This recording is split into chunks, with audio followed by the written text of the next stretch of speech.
For my thoughts on all the latest happenings in the NFL in a completely relaxed, unscripted format, be sure to check out my channel, JG9 News. And now, on with our feature presentation.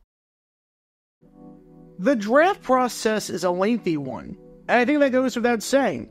And as part of the draft process, there are tons of medicals conducted to identify every single potential issue that a prospect might have. Guys will routinely fall down draft boards because a medical doesn't look great and doesn't look the way that it should. Heck, there are some guys that never missed a game in college, but their medical history might be alarming, and doctors believe that the player will only be able to play a few more years at a high level or will not be able to survive in the NFL before something explodes. Any possible medical problem you can think of, you better believe that teams are trying to find. When you're making a multi-million-dollar investment that could potentially get someone fired if it fails, you're going to do your due diligence and do everything in your power to make sure that this prospect is medically sound and cleared before you draft him, especially if it's a first-round pick. Well, I bring all of that up because this man right here that you've been watching this whole time is Kansas City Chiefs wide receiver Elmo Wright. And in 1971, the Chiefs did not do that.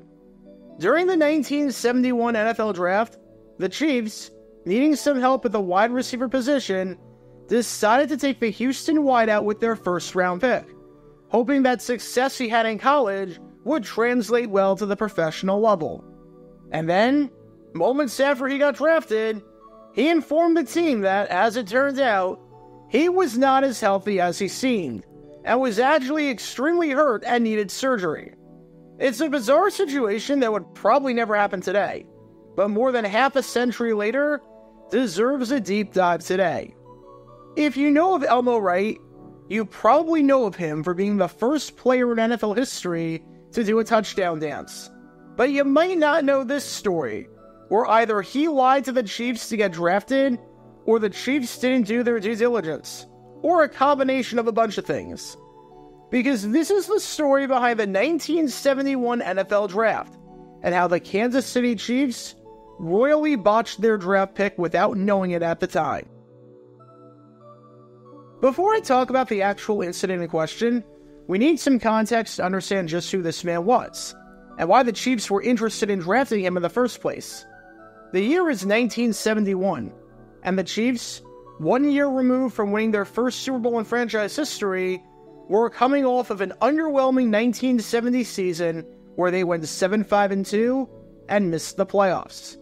Yes, they had a winning record, but they only won half of the games that they played, so something went wrong along the way, and one of those things was an anemic passing game.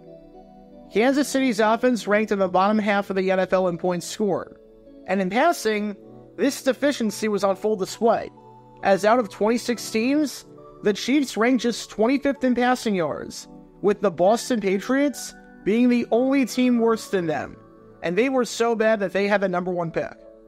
Obviously, the Chiefs had Otis Taylor, and he had a pretty comparable season to what he had in 1969. But outside of him, the Chiefs had no one at wideout. Only one other wide receiver on the Chiefs had more than 5 receptions that year, and that was Frank Pitts, who had 11 catches for 172 yards. He was the second best receiver on the team, which is saying a lot, especially since he wouldn't even be on the Chiefs after that 1970 season, as he'd be on the Cleveland Browns in 1971. So the Chiefs badly needed to get someone to pair alongside Otis Taylor and bolster their passing game. And they thought they were going to do that when they drafted this man right here that you've been watching, Houston wideout Elmo Wright. If you were a college football fan back then, you absolutely knew who Elmo Wright was. Florida State head coach Bill Peterson flat out said that he was the best wide receiver in all of college football. And it's not hard to see why he was so highly regarded, because by the time his college career was done after the 1970 season, he had scored 34 receiving touchdowns, which was an NCAA record. After a 1968 season where he led the NCAA in yards per catch and finished 3rd in receiving yards and 4th in receiving touchdowns, ending the year with 43 catches for 1,198 yards and 11 touchdowns, he followed that up in 1969 with an even better season, where he had 63 catches for 1,275 yards and 14 touchdowns. This was the 7th most receptions, the 3rd most receiving yards, and the 2nd most receiving touchdowns in football. And in 1970, for one final encore, he was named a consensus All-American by posting 47 catches for 874 yards and 9 touchdowns. I want to put into some perspective just how absurd his numbers were, because while they might seem impressive by today's standards, they were out of this world when he played in the late 60s. He had 153 career receptions. No other player in Houston history even had so much as 100 catches at the time. He had multiple games where he caught 4 touchdown passes, and had 4 games where he had 200-plus yards receiving, which is still a Houston record. He caught 34 touchdown passes at a time when only one other player in Houston history at the time even had more than 10. And to this day, there have been just 4 instances of a player having multiple 200-yard receiving games in a single season at Houston. Elmo Wright has half of those. You get the idea. Elmo Wright was a great receiver in college, and many NFL teams thought that he'd provide a massive impact to their passing game. And when the Kansas City Chiefs had the opportunity to take him in the first round, considering their massive need at the position, you better believe that they pounced on it. 2 receivers went ahead of Wright, with J.D. Hill going 4th overall, which you can learn more about by clicking the card in the upper right corner, because that was a bizarre draft story in itself, and Frank Lewis going 8th overall. However, when pick number 16 rolled around, and Elmo Wright was still on the board, the Chiefs decided to make him their pick. Said Chiefs head coach Hank Stram on why the team chose Wright, aside from the fact that Wright was projected by many as a top 10 pick, and had seemingly slid all the way to pick 16 for no reason, he's a class receiver. He gets the ball into the end zone. We had him rated as the number 1 receiver in the country, and we feel fortunate we were able to get him. Our thoughts were directed to obtaining someone who could help us immediately, and I feel that Wright fits into that category. The acquisition of Elmo yesterday took the pressure off the running back situation, and this basically was the reason for our decision to draft a wide receiver rather than a back. We're concerned about winning now. Wright has the ability to step in and play as a rookie. I did not think Wright would be available when our turn came. He is a winner, and I'm elated to get him. And this wasn't just Stram talking him up. Before the NFL draft even commenced, some had him rated as the number 1 receiver in the entire draft class. A scouting report by the Kansas City Star, for instance, ranked Wright as the best receiver in the class, saying that even though he's not as fast as J.D. Hill, who was projected to go before him and did go before him, he was a better receiver. So as you can clearly tell, the Chiefs were thrilled to get him. They were a bit less thrilled a week later, because as it turns out, Elmo Wright was not healthy. Not in the slightest bit. He was playing with a knee injury for a good portion of that 1970 collegiate season, as he sprained his knee against Ole Miss, and had to miss a game against Wyoming. In fact, during the postseason All-Star games, Wright wasn't looking 100% according to some people, partly because of that knee injury. And as it turns out, Wright was not healed from that knee injury at all. In fact, not even close. Because as it turned out, Wright had torn cartilage in his left knee and needed to get surgery. He was not healthy. And it would be one thing if the Chiefs knew about this before they drafted him, and they understood the risk, and they understood the fact that he might not be healthy for quite a long time, and this was a medical red flag. But that was not the case, because this caught the Chiefs entirely by surprise.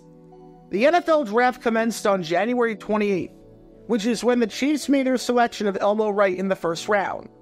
The surgery was done on February 11th, so 2 weeks later. If you're a Chiefs fan, you know that this is 2 weeks, not just because it's common sense by looking at a calendar, but because during the 2023-24 playoffs, the Chiefs beat the Ravens in the AFC Championship on January 28th and won the Super Bowl against the San Francisco 49ers on February 11th.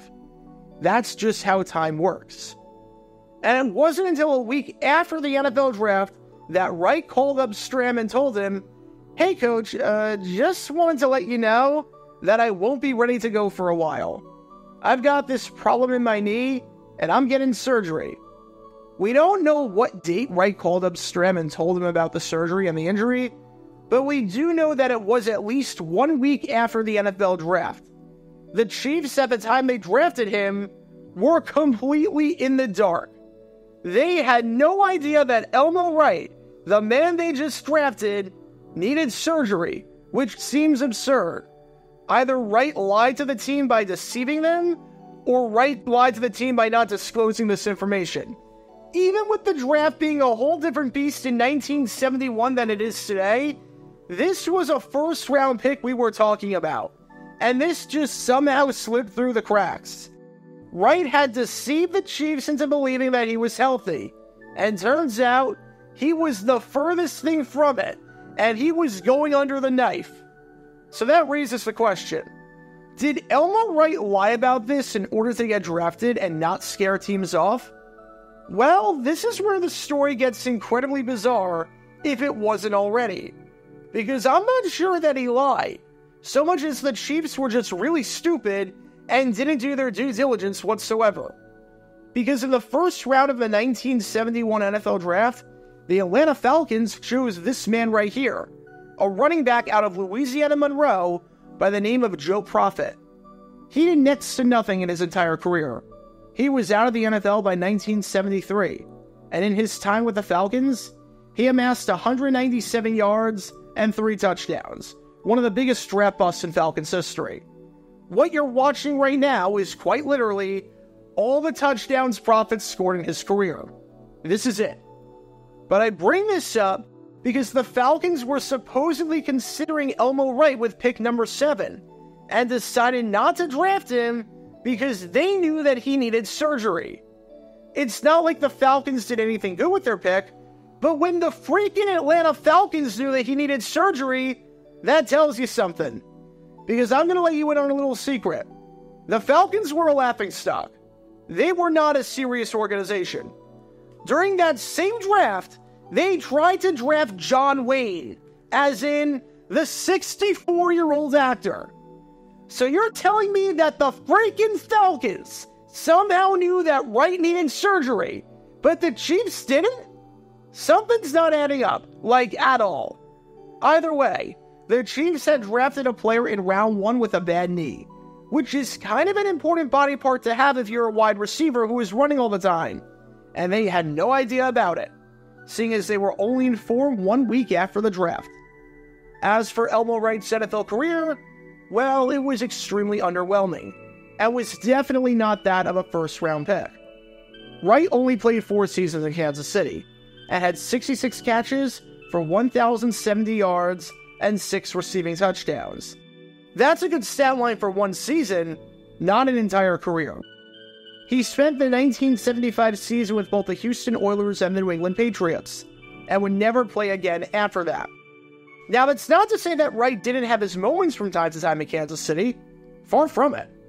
He had over 100 yards receiving in that divisional round game against the Miami Dolphins, which was the Christmas Day double overtime thriller, which you can learn more about by clicking the card in the upper right corner.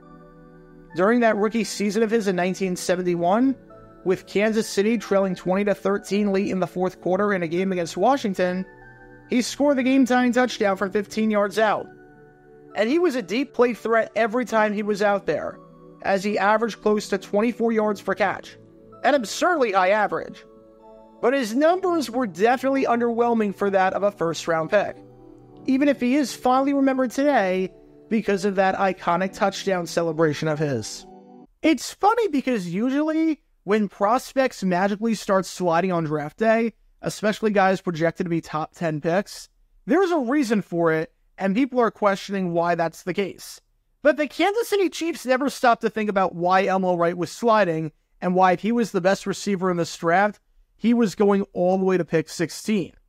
Turns out, we might know the reason why, because if the Atlanta Falcons do something, and we already established that they didn't really take the draft seriously, then clearly the Kansas City Chiefs should have known something.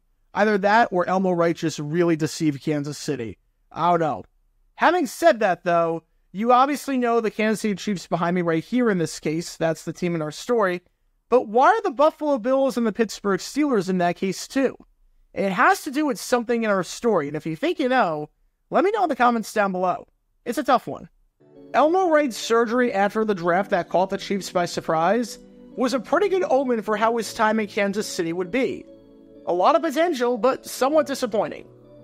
Even though Wright didn't end up missing any time during that rookie season of his in 1971 due to the surgery, although he did miss a lot of the offseason stuff, this story is a classic reminder of why teams always have to do their due diligence during draft season, especially when it comes to medicals. Did Elmo Wright deceive the Chiefs? Did the Chiefs just not do their due diligence? Was it a combination of both? More than half a century later, who's to say?